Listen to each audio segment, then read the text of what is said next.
Henry McClure live. Matt, Molly, how you doing? I want to talk to you about the White Lakes Mall. The group that owns that mall has made it very clear, and they want the universe to know that they will not deal with Henry McClure. Okay, that's fine. That's the prerogative of the group. It's been a long time since White Lakes has been anything viable. And I can't really remember the last thing that KDL Inc. or Kent Lindermuth really ever did good for the community.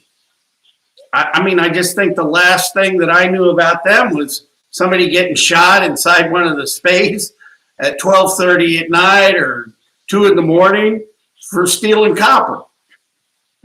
And how would somebody even know to be there armed inside the space? I mean, what were you doing there? But anyway, I think they got very angry when I posted that video when I was taking a tour with the real estate broker. And the real estate broker is a nice enough guy. And when we were going through, he knew I was videoing it. It wasn't like some sort of hidden camera.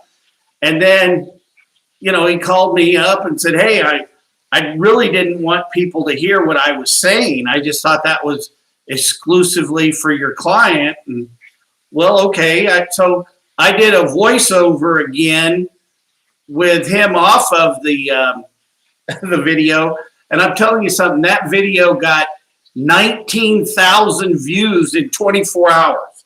It was one of my best YouTube videos ever. If you'll go back through some of these videos, you'll see that there's some, you know, there's a lot to be improved upon. But here's what I don't understand. I sold the Sears building and 9 acres of land to Mainline Printing. The current owner then, Triple Net Properties, gave me the opportunity to do that deal, and then I had developed the Taco John's deal, and it was on a ground lease, and then we were able to buy out of the ground lease. They never gave me the listing on the whole property, but I used to tell them I would go to the Meredith Latucky was the asset manager on behalf of Triple Net Properties, and I'd say the parts are worth more than the sum. And within 30 days, we had the Mainline Printing deal done. They were wanting to get out of downtown, and from what I understand, Mainline Printing's having one of the best years they've ever had in the history of Mainline. But I was talking to the owner of Mainline the other day, and he's getting notices from the city of Topeka that, you know, he needs to paint the outside of his building. Okay, great. Then he opens up his door, and it's it's a condemned building. It's hazardous. Part of the reciprocal easement agreement that we drafted on the sale gave Mainline the ability to have access to the common area, and it was part of the fire exit. So here's the rub: whether the owner's going to deal with me or not, if somebody was putting pressure on the owner to fix up their building, there might come a time where my offer might look good.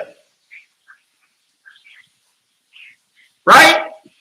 Well, if the city's not putting any pressure and they're just going to let this thing go on the way it is, well, you know, this is why Topeka is the way it is. Because Topeka picks and chooses, you know, who they're going to enforce rules on, and not enforce rules on. You know, they elected not to enforce rules on my friend Jim Klossman down at Wheatfield while that dust is blowing over into my house against code. And why aren't they enforcing Lindemuth or KDL Inc., which is Lindemuth, to make their property presentable?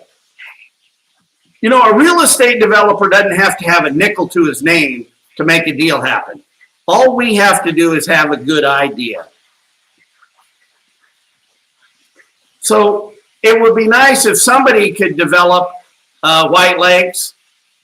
It would be nice if the city would put enough pressure on the existing owner to where they might want to deal with somebody at least making offers. Either way, it needs to move on to something else. And maybe leveler heads like you two can help work with the city of Topeka to get something happening. I'm live. Thanks for your time.